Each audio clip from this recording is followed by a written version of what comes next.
안녕하세요. 10주차 두 번째 강의를 시작하도록 하겠습니다.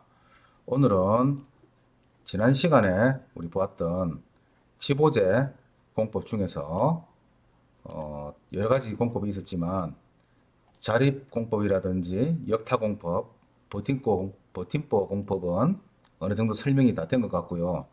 이제 앵커 공법과 소일 네일링 공법에 대해서 좀 자세히 말씀드리고자 합니다.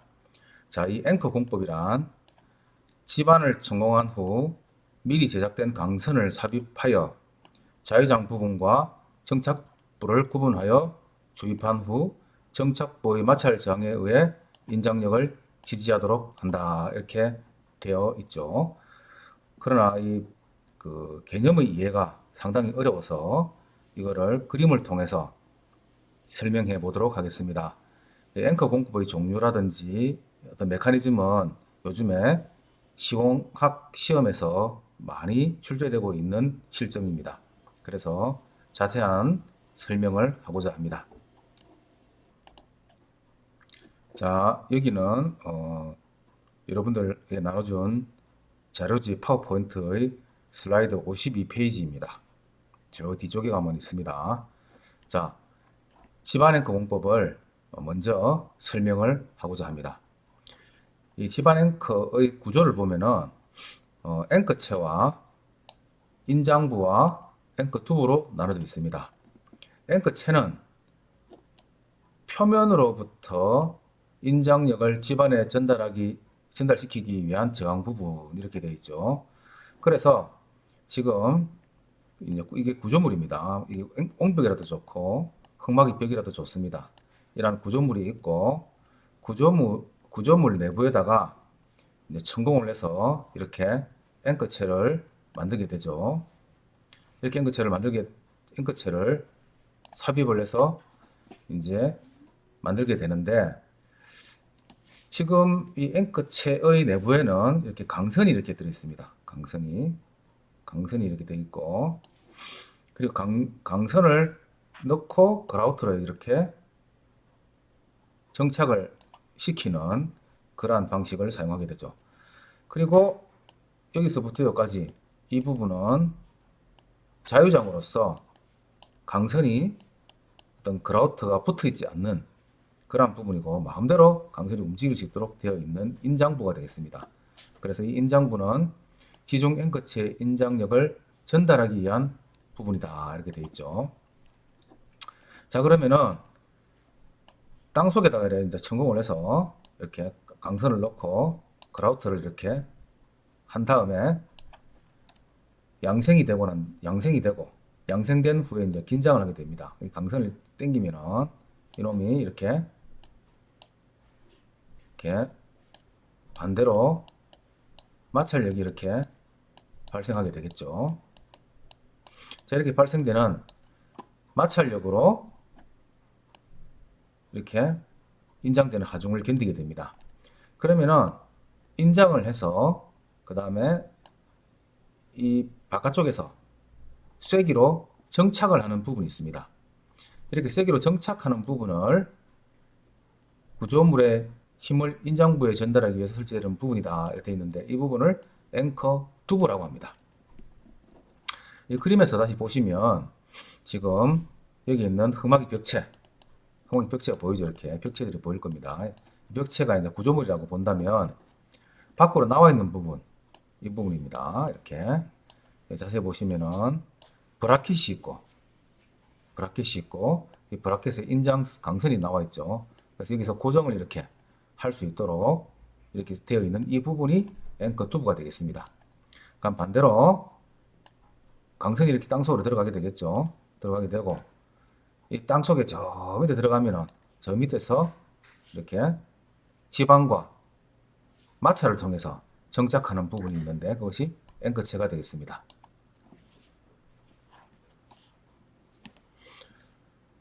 자, 이러한 앵커는 종류가 여러 가지 종류가 있지만 집안 앵커의 지지 기간에 따라서 먼저 분류를 하게 되면은 구조물의 지지 기간이 2년을 기준으로 해서 2년보다도 더 길면은 영구 앵커, 2년보다 짧으면 가설 앵커로 구분을 합니다. 일반적으로 뭐 가설 구조물에 설치됐다고 해서 가설 앵커가 아니라 가설 구조물이라 하더라도 존치 기간이 2년이 더 넘으면은 그거는 연구 앵커로서 설계를 하고 연구 앵커로서 시공을 해야 하는 것입니다. 가설 앵커, 연구 앵커는 조금 구조가 다릅니다. 가설 앵커는 천공을 한 다음에 내부에다가 인장재를 이렇게 넣고, 물론 이 자유장부는 앵커 자유장부는 피복으로 쌓여져 있어가지고 그라우트가 이 인장재 강선이죠. 강선하고 만나지 못하도록 이렇게 차단을 시켜줍니다. 그 다음에 이 정착장이라고 하는 이 부분에서, 또는 인장재 부착장이라고 하죠. 여기서 그라우트와 강선이 이렇게 부착이 돼 가지고 일체가 돼서 정착이 되고, 여기서 이 부분 표면에서 마찰력을 발휘하게 되는 것입니다. 자, 이때 이 가설안격화는 따로 인장부에는 그라우트를 주입하지 않습니다. 그리고 정착부만 그라우트를 주입을 해서 이렇게 인장을 하고, 그리고 여기 보면은 삼각형으로 보이는 이 부분이 브라켓이라고도 하고, 우리나라 말로는 대좌라고도 합니다. 대좌. 그리고 여기에 하중을 받는 지하판이 설치가 되고요. 그 다음에 강선을 정착하는 정착구가 설치되게 됩니다. 이 전체를 다 앵커 튜브라고 하죠.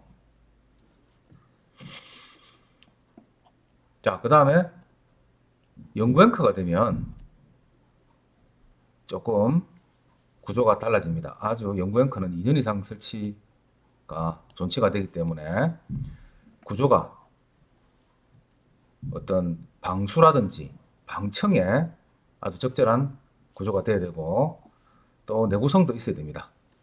따라서 이 앵커체의 정착장과 자유장이 완전히 구분이 될 수 있도록 패커를 설치를 하고, 그리고 이 정착장부의 강선으로 그라우트의 틈으로 이렇게 물이 스며드는 것을 방지하기 위해서 방수 기능이 중요합니다. 방수 기능을 위해서 옆부분에다가 주름관을 설치하게 됩니다. 표면에다가 주름관을 설치하게 되고, 그러면 이제 주름관 인장재가 이렇게 있고, 그 다음에 주름관이 이렇게 설치가 되죠. 이렇게 설치가 되고, 그 다음에 그라우트는 주름관 내부에도 주입을 하고 바깥에도 주입을 하는 이 전공홀이라고 그래 보면은 양쪽으로 이렇게 해서 전부 주입을 해가지고 밀실하게 채우는 그러한 형태가 됩니다. 그러나 이 주름관을 설치해서 이렇게 방수를 하더라도 이 주름관이 스테인레스라든지 아주 강한 어떤 재질의 주름관이 되지 않으면 강선을 인장할 때 강선에 대한 인장력이 보통 최소 20톤에서부터 최고는 60톤까지 인장을 하게 됩니다. 그래서 20톤에서 60톤까지 인장을 하게 되면 만약에 주름관 소재를 플라스틱이라든지 또는 폴리에틸렌 소재 이런 걸 쓰게 되면 전부 다 찢어지게 되겠죠. 이게 인장력이 견디질 못합니다. 그래서 방수 기능이 안 되게 되죠. 따라서 이 주름관의 어떤 이 소재가 연구 앵커일 경우에는 항상 스테인리스 재질의 아주 고급 소재를 사용해야 된다는 것을 명심하면 되겠습니다. 자, 그리고 튜브도 마찬가지입니다. 튜브도 이렇게 정착을 하고, 그 다음에 그 정착한 부분을 이렇게 방청을 위해서 이렇게 캡을 씌우게 됩니다. 그리고 내부는 방청재로서 그리스라든지 어떤 방청이 요구되는 어떤 그러한 재질로서 꽉 채우게 됩니다. 그리고 또 이 부분 강선의 피복이 벗겨지는 부분, 그러나 이쪽으로 물이 스며들 우려가 있는 이 부분에 대한 또 방청도 철저하게 실시를 해야 됩니다. 그래서 연구 앵커는 사실상 가설 앵커와는 다르게 아주 품질에 대해서 신경을 많이 써야 되고, 그 다음에 방수라든지 방청에 신경을 써서 이렇게 설치하지 않으면 이 2년 후에 3년, 4년, 5년이 지난 후에 녹이 나게 되고, 녹이 나면은 여기 정착한 정착구가 전부 다 부식이 되면 나중에는 양 앵커가 파괴되게 됩니다. 그래서 이러한 방수라든지 방청이 연구 앵커에서는 매우 중요하다고 하겠습니다. 자, 이러한 앵커를 또 앵커의 각도에 따라서 분류를 하게 되면은 이렇게 수직 앵커와 수직으로 작용하는 수직 앵커와 그 다음에 경사 알파의 경사 각도를 주는 경사 앵커로 분류를 할 수가 있습니다. 이러한 수직 앵커는 주로 우리가 건축물이라든지 구조물을 설치했을 때 지하 수위가 이렇게 있을 때 건축물이 이렇게 위로 부력에 의해서 부상하는 것을 방지하기 위한 목적으로 사용하는 부력 앵커 또는 부상 방지 앵커를 사용할 때 이 수직 앵커를 사용하게 되고, 일반적인 모든 가시설이라든지 연구 앙카는 대부분 다 이렇게 경사 앙카로 실시가 되게 됩니다. 자, 앵커체의 가압력에 따른 분류입니다. 아까 우리 정착부에 그라우트를 주입을 한다고 했는데, 이 주입제, 이 그라우트라고 하죠. 이 주입제에 대한 주입제를 넣을 때 압력을 얼마나 주느냐에 따라서 가압을 하지 않았을 때는 무가압형이 됩니다. 지금 이렇게 이제 비금진 부분이 지반이고 이렇게 천공을 이렇게 하고 강선을 이렇게 넣고 강선에다가 이렇게 강선이 있고 이 강선에다가 그라우트를 이렇게 주입을 하게 됩니다. 이렇게 그라우트를 주입을 하게 되는데, 여기에다가 어떤 가압을 하지 않게 되면 이 천공홀 안에서만 그라우트가 들어가게 되겠죠. 그러면은 이렇게 구울이 좀 작게 형성되고, 그 다음에 이렇게 인장을 당길 때 저항을 조금 적게 받게 되겠죠. 이런 걸 방지하기 위해서 이 안반은 이러한 형태로 정착을 해도 충분한 지지력을 받지만, 조금 풍화암이나 또는 풍화토 이런 쪽으로 가면은 지반의 강도가 약하기 때문에 저항력이 적어지게 됩니다. 이러한 경우에는 압력을 좀 줘가지고 구근을 이렇게 확장시키는 이러한 방법을 사용하게 되는데, 이렇게 압력을 줘가지고 구근을 확장시키는 것 중에서 압을 좀 적게 주는, 그래서 10kg force per square cm 정도 이하로 이렇게 압을 주게 되면 이게 저가압형이 되고요. 그 다음에 20kg force per square cm보다 더 크게 압을 주게 되면은 이 그라우트가 이 지반을 밀고 들어가 가지고 이렇게 아주 밀실하게 그라우트가 지반으로 침투가 되는 이러한 형태가 되고, 이러한 형태가 됐을 때는 고가압형이라고 합니다. 이러한 경우에는 상당히 높은 인발 저항력을 가지게 됩니다. 이때는 필히 여기다 패크란 걸 설치해 가지고 이 압이 새 나가지 않도록 하는 것이 중요하죠. 그게 이제 고가압형이 되겠습니다. 그 다음에 기계적인 방식으로 오거라든지 이런 기계적인 방식으로 땅을 이렇게 삭감 모양으로 이렇게 파서 그라우트를 주입을 하게 되면은 이렇게 튀어나온 톱니 모양의 어떤 뾰족한 이런 부분이 그라우트가 저항을 더 많이 받겠죠. 지방과의 마찰에서 저항을 더 많이 받게 되고, 그래서 인장력을 더 많이 확보하는 이러한 방식이 확공형이라고 하겠습니다. 확공형 앵커. 그래서 집안 앵커의 가압력에 따라서 무가압형, 저가압형, 고가압형, 확공형 이렇게 나눌 수가 있습니다. 그 다음에 앵커의 생긴 형태 또는 구조적인 모양에 따라서 또 이렇게 세 가지로 나뉘어집니다. 자, 이러한 형태는 우리가 이러한 질문은 시공학 우리 기사 시험에서도 자주 나오는 문제의 형태로서 아까 정착부의 부분을 이렇게 판 형태로 이렇게 만들어 주고 인장을 이렇게 하게 되면은 여기서 이렇게 지압장을 받게 되겠죠. 이렇게 지압장을 받게 되고, 그래서 이 지압장으로 인해서 저항을 하게 된다고 해서 지압형 앵커라고 합니다. 그 다음에 일반적으로 가장 많이 사용하는 방식인 이러한 형태는 길게 생긴 이런 원주형 형태로서 인장을 하게 되면 앵커즈 표면에서 이렇게 저항을 하게 됩니다. 이러한 마찰 저항을 통해서 저항을 한다고 해서 이거는 마찰형 앵커가 되겠습니다. 그리고 지압과 마찰을 동시에 받는, 그래서 이렇게 판 부분도 만들어주고, 이렇게 판 부분도 만들어주고, 또 마찰 부분에서는 또 마찰도 이렇게 받고 하는 이러한 방식의 앵커는 지압과 마찰을 복합적으로 받는다 해서 복합형 앵커라고 합니다.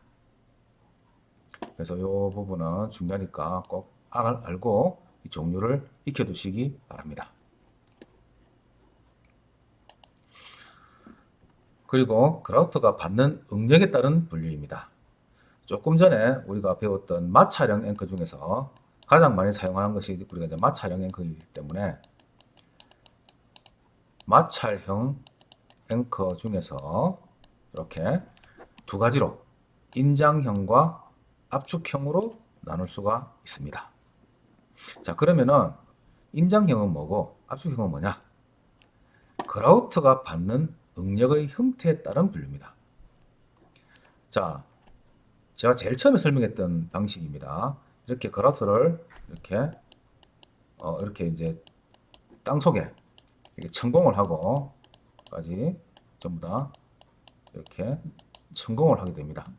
천공을 하고 그냥 인장재를 이렇게 삽입하고 그라우트를 이렇게 쭉 해가지고 이렇게 정착장까지 딱 그라우트를 끝내고 긴장을 하게 되면 지금 이 자유장부는 여기 있는 이 자유장부에서는 피복이 이렇게 쌓여 있어 가지고 마찰을 절대 받지 않고 이게 정착장부에서만 그라우트와 인장재가 부착이 되어 있어 가지고 일체로 움직이게 되죠. 그렇게 되면 인장을 하게 되면은 그라우트가 이렇게 강선이 이렇게 인장과 함과 동시에 그라우트가 같이 인장을 받게 됩니다. 그래서 그라우트가 인장을 받는다고 해서 인장형 앵커이고, 이렇게 인장을 하게 되면은 이 그라우트의 이 부분부터 첫 번째 부분부터 먼저 저항하기 시작을 하게 되겠죠. 그래서 먼저 제일 처음에 인장을 받는 이 부분부터 먼저 이렇게 마찰력이 이렇게 발휘가 되고, 뒤에는 마찰력이 거의 발휘가 되지 않게 되고, 더 계속적으로 더 인장을 하게 되면은 마찰력이 이렇게 뒤에서 이렇게 발휘가 되는 이러한 형태로 인장이 이루어집니다. 이렇게 처음에 앞부분에서 받다가 두 번째는 뒷부분에서 이렇게 받는 이러한 형태로 뒤쪽으로 이렇게 마찰 저항의 최대치가 이동하는 이러한 현상을 진행성 파괴라고 합니다. 진행성 파괴. 많이 들어보셨죠? 진행성 파괴라고. 자, 이거를 진행성 파괴라고 합니다. 이러한 진행성 파괴 때문에 우리가 안전율을 앵커의 안전율을 2.0에서 3.0 정도로 안전율을 두고 있는 것이죠. 그리고 압축형은 조금 신개념입니다. 그래서 압축형의 개념을 이해하기가 조금 어려운데, 이 압축형은 인장제의 전 구간에 걸쳐서, 그래서 정착장과 그다음에 자유장부 전체에 걸쳐 가지고 그라우트의 피복이 쌓여져 있는 겁니다. 그리고 끝에 인장제와 이 정착부 끝에 엔드 플레이트 내지는 압축을 받도록 판을 이렇게 형성하게 됩니다. 자, 그러면은 여기서부터 전체에 걸쳐 가지고 전부 그라우트가 부착이 되지 않은 상태로, 그리고 천공부 내에 이러한 앵커체를 삽입을 하고 엔드 플레이트는 맨 밑에 가게 되겠죠. 그리고 그라우트를 이렇게 채우게 되면은, 그라우트 여기까지 쳤습니다. 이렇게 딱 채우게 되면은 그라우트는 완성이 되어 있는데, 그러나 이 그라우트와 강선은 부착이 되어 있지 않은 상태이고, 그리고 간결이 되어 있는 부분은 이 강선과 끝에 있는 엔드 플레이트 부분만 간결이 되어 있죠. 이 상태에서 이렇게 인장을 하게 되면 이 엔드 플레이트가 앞에 있는 그라우트를 밀게 되겠죠. 이렇게 밀게 되면서 그라우트가 압축을 받게 되는 것입니다. 이 압축형 앵커는 우리 그라우트가 인장보다는 압축에 더 강도가 높다는, 여러분들 재료학 시간에 배웠죠. 콘크리트의 압축 강도와 인장 강도는 압축 강도의 거의 10분의 1 정도밖에 되지 않죠. 그래서 그라우트도 마찬가지입니다. 이 그라우트도 인장보다는 압축에 강하니까 인장형일 경우에는 인장을 받다 보면은 그라우트가 전부 갈라지게 되고, 갈라진 틈 사이로 물이 스며들어서 강선이 부식되니까 이러한 현상을 막기 위해서 그라우트가 압축을 받도록 설계되어 있는 앙카입니다. 그래서 이게 신개념 앙카로서 실제로 이 압축형 앙카가 개발된 지는 아직 한 20년이 채 못 됐고요. 그리고 현재 대부분 사용하고 있는 연고형 앙카는 이런 압축형 형태가 되겠습니다.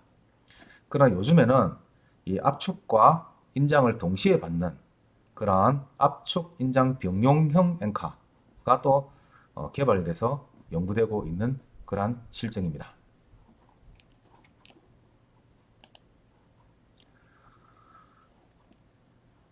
이 인장 및 압축이 응력을 비교를 해보면, 인장형 앵커는 인장을 받을 때 아까 좀 전에 말했듯이 이 앞부분에서부터 이렇게 높은 마찰 저항을 받고, 뒤에는 인장 저항을 받지 않고 이렇게 나팔 모양으로 인장력의 형태가 만들어지게 되는 것이 인장형 앵커입니다.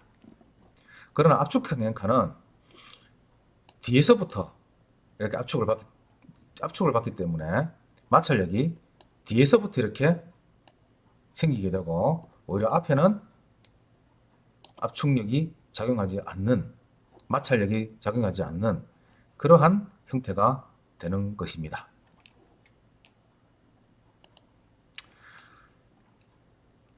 자, 그리고 이러한 앵커는 암 사면의 안정에 많이 이용이 되는데, 이렇게 이렇게 블록 형태로 이루어져 있는 이러한 층에 앙카를 이렇게 삽입해서 고정을 함으로써 블록 형태의 이 안반이 무너지지 않도록 잡아주는 그런 기능을 하고요. 이거를 락 앵커라고 하죠. 또 북락이 생기려고 할 때 이러한 북락을 이렇게 잡아주는 이러한 기능을 가지게 됩니다. 그리고 또 블록을 이렇게 쌓았는데 블록이 이렇게 집안 침하라든지 다른 어떤 생태로 인해 가지고 무너지려고 할 때 이러한 원형 곡면의 붕괴에 대해서도 저항하기 위해서 앙카를 설치를 하고요. 그리고 또 풍화가 많이 진행되어 있는 이러한 집안에다가 이렇게 활동이 생기려고 할 때 이때 콘크리트를 대고 앙카를 설치하게 되면은 이러한 북락을 막을 수 있는 풍화대 강화 앵커 이런 식으로 암사면에도 안정에도 앵커를 사용하고 있습니다.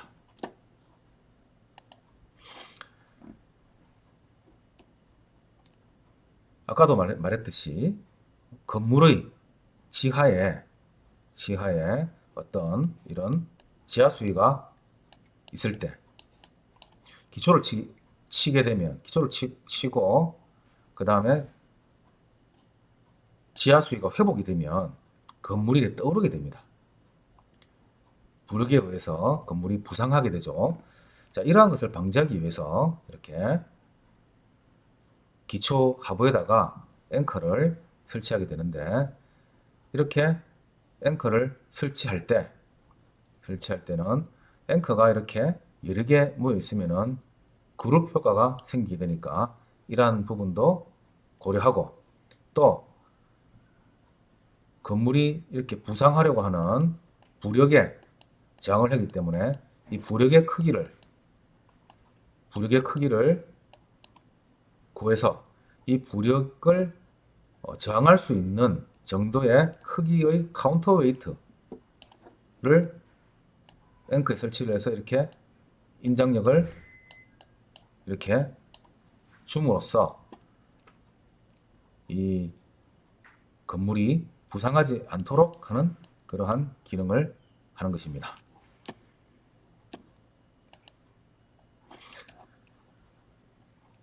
이러한 앙카의 극한 인발 저항력을 산정하기 위해서 하비브가 제안한 식을 사용하고 있는데 지금 이 형태는 복합형입니다.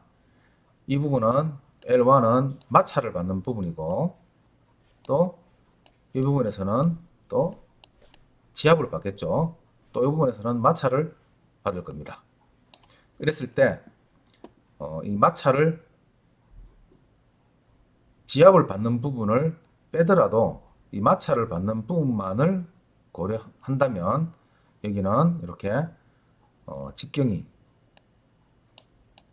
작은 D1 부분에 대해서 이렇게 전체 면적에 대해서 적분을 하고 또 직경이 큰 D2 부분에 대해서 표면적에 대한 적분을 해서 D2에 대해서 적분을 해서 이 마찰 부분을 계산하게 되고요. 지압 부분은 이렇게 추가로 이 부분에 대한 면적과 이 부분의 확대 부분에서의 단위 면적당 지압 저항을 곱해서 이 부분이 지압 저항에 대한 그러한 계산을 하게 됩니다. 그래서 이러한 지압도 받고 마찰도 받는 이러한 부분에 대해서는 마찰은 마찰대로 이렇게 계산을 하고 지압은 지압대로 계산을 해서 더해주면은 전체에 대한 극한 인발 저항력이 결정이 되는 것입니다. 이번에는 실제 현장에서 있었던 사례들을 여러분들께 소개를 하면서 또 계측에 대한 부분도 조금 얘기를 하고자 합니다. 지금 이 사진은 부산 동구청에 대한 신축공사 현장에서의 사진입니다. 부산의 동구청 부지는 상당히 부지가 특이한 구조였습니다.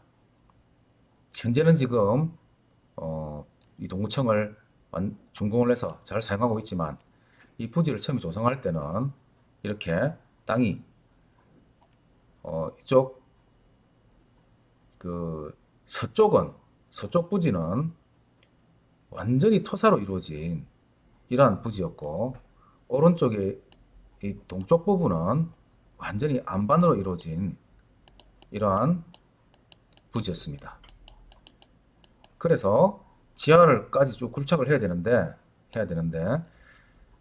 이 토사로 이루어진 부분은 굴착을 하려고 집안 앵커를 설치를 하니까 앵커의 마찰 저항이 나오지 않아서 엄청난 애를 먹고 있고, 또 이 동쪽 부분은 안반 때문에 굴착이 되지 않아서 이거를 이 주택가가 주위에 있으니까 발파도 못하고, 그래서 브레이크로 때려도 안반이 깨지도 않고 하는 그러한 난해한 현장이 되겠습니다. 그 상태에서 이 안반 부분은 이렇게 에지 파일에다가 토르판을 설치하고 안반을 깨고 있었는데, 이게 안반의 깨는 작업이 너무나도 힘이 들어가지고 공사기간을 다 지체를 하고 있는 그러한 실정이었죠. 그러나 이 서쪽 부위는 토사가 되어 있어서 앵커, 이게 지금 앵커의 천공 장비입니다. 앵커를 천공을 해서 내부에다가 앵커를 설치를 했는데 인장력이 나오지 않는 겁니다. 이 토사가 또 연약해서 인장을 해도 인장력이 나오지 않는 그러한 상태로 할 수 없이 이렇게 사면을 이렇게 만들어 가지고, 원래는 이게 지금 이렇게 쭉 수직으로 굴착이 돼야 되는데 이쪽 안반부대로 작업을 해야 되고, 또 여기는 여기도 작업을 해야 되니까 여기는 먼저 이렇게 굴착을 하고, 이 부분은 이렇게 사면으로 범을 두고 이 범으로 이 면을 지지를 하면서 앵커를 시공을 하고 있었습니다. 자, 이렇게 되니 이 집 부지의 서쪽부, 이 부지 서쪽부 이쪽 부분에서 이 뒤편에 있는 가옥들을 보면은 이 가옥들의 상태가 전부 다 이렇게 벽은 이렇게 금이 가고 바닥들이 갈라지고, 그리고 이 펜스 내부에 전부 다 이렇게 균열이 가 있는, 여기도 집 내부에도 균열이 있죠. 균열이 막 가고, 이러한 상황이 유지가 되고 있었죠. 앵커가 인발력이 나오지 않으니까 변이가 생기게 되고, 변이로 인해서 이렇게 균열이 발생되는 이런 악순환이 계속되고 있는 상황이었습니다. 그래서 이 상황에 대한 대처를 하기 위해서 당시에 저에게 이 앵커가 인발력을 나올 수 있도록 이렇게 할 수 있는 방안을 제시해 달라고 카운셀러가 들어온 상태였죠. 그래서 현장에 도착을 해서 제일 먼저 바꾼 것이 인장 잭이었습니다. 앙카의 강선을 인정을 할 때, 이 강선은 지금 사선식이죠. 하나, 둘, 셋, 네 개가 이렇게 사선식인데, 이러한 네 개의 강선을 일체에서 인장하는 그러한 구조를 일반적으로 사용하고 있었습니다. 지금 이 그림인데, 지금 여기가 이제 띠장이고, 띠장에 지하판을 이렇게 설치를 하고, 지하판에 설치를 하고, 여기 정착구입니다. 정착구. 원형으로 정착구가 이렇게 들어가는데, 여기 보면 쐐기가 보이죠? 쐐기로 이제 강선을 인장을 하고 딱 정착을 시키는 그런 구조인데, 이때 앵커를 인장을 할 때, 여기 앵커를 인장하는 우리가 잭입니다. 잭. 우리 자키라고 하죠. 인장 잭을 이렇게 설치를 하고, 그 다음에 앵커를 이제 인장을 하게 되면은 요 내부에 이 쐐기가 물려지는 그런 형태로 인장이 되게 됩니다.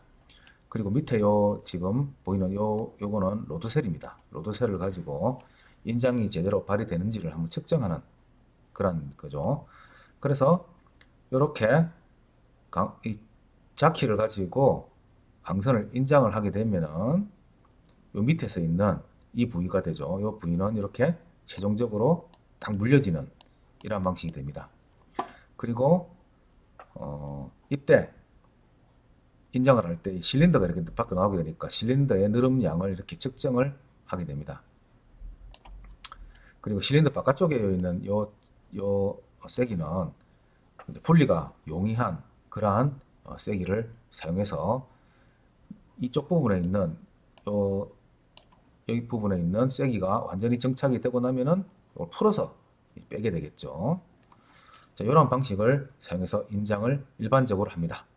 그래서 이걸 센터 홀 잭이라고 합니다. 가운데 구멍이 뚫려 있고 그 다음에 그쪽을 강선이 지나가고 이거를 이 잭으로 인장을 한다. 정착은 세기에 의한 방식이다. 자, 그런데 이런 경우에 우리가 이제 강선의 느름량을 체크를 할 때 이러한 공식을 사용하게 됩니다. 이런 공식을. 이 공식은 아주 간단한 공식입니다. 여러분들 알고 있는 시그마 이꼬로 이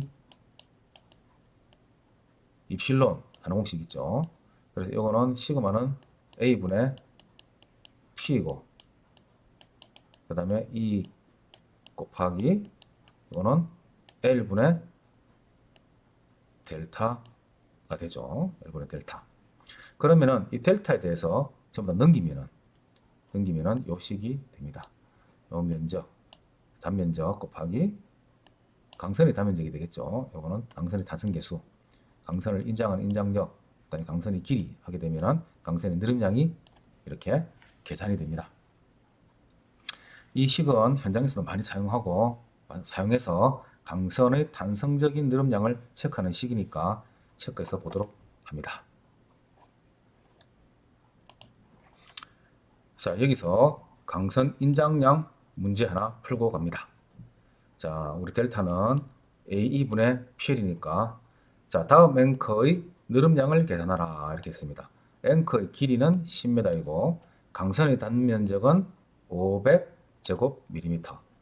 앵커의 인장력은 100톤 폴스입니다. 인장제 탄성계수는 2만 kg 폴스 퍼 제곱밀리미터. 자, 이때 여기에다가 단면적 A 이렇게 넣어주고요. 탄성계수 이렇게 넣어주면 됩니다. 이때 단위 주의해야 됩니다. 똑같은 단위를 써야 됩니다. 마침 이 문제에서는 똑같이 제곱밀리미터를 줬기 때문에 그대로 쓰면 되지만 만약에 제곱센치를 주게 되면 이걸 제곱밀리미터로 환산해서 삽입을 해야 됩니다. 그 다음에 앵커체 길이. 자, 길이를 여기다가 넣게 되는데 요거는 메다니까 밀리미터로 바꿔야 되겠죠. 그 다음에 하중 100톤 폴스입니다. 그러나 이거 맞추기 위해서는 킬로그램 폴스로 바꾸면 됩니다. 아니면 이거를 톤으로 바꾸면 되죠. 자, 그래서 계산을 하니까 현재 100mm가 나왔습니다. 그래서 10m의 강선을 100톤을 인정을 하니까 110cm, 100mm가 나온 것이죠. 이렇게 답 3번. 그래서 이 문제 한번 봐주시기 바랍니다. 기출 문제입니다.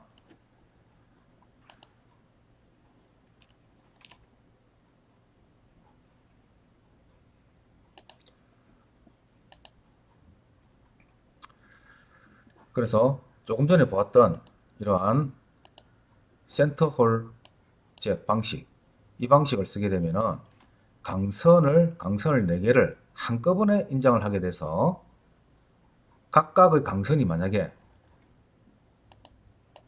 늘어져 있든지 하게 되면은 문제가 생기게 되죠. 예를 들어서 이 모습입니다. 자, 강선이 ABC가 있는데 이 처짐이 서로 다를 때 이때 강선을 한꺼번에 인장하게 되면은 AB는 11톤씩 인장이 되고 C는 8톤밖에 인장이 안 되게 되죠. 그래서 AB에 또 과도한 인장력이 가해지게 되고 C는 인장력을 적게 받는 이런 형태가 되나, 이렇게 강선을 각각을 따로따로 이렇게 각각을 10톤씩을 이렇게 인장을 하게 되면 이거는 개별 제어 긴장 장치입니다. 이 개별 제어로 하게 되면 이렇게 각각이 처짐량이 상이한이 다른다 하더라도 각각에 대해서 전부 이렇게 똑같이 10톤씩 이렇게 똑같이 받게 되고, 그래서 이 앵커가 아주 강선이 효율적으로 자신의 어떤 인장 강도를 적절하게 사용하는 그러한 방식이 되게 되는 것입니다. 그래서 이러한 방식을 제일 먼저 사용을 해서 동구청에 있는 엔카의 문제점을 첫 번째 문제점을 해결을 했고요. 그 다음에 두 번째 문제점은 다음 시간에 여러분들과 같이 또 공부하면서 다음 시간에 말씀드리도록 하겠습니다. 감사합니다.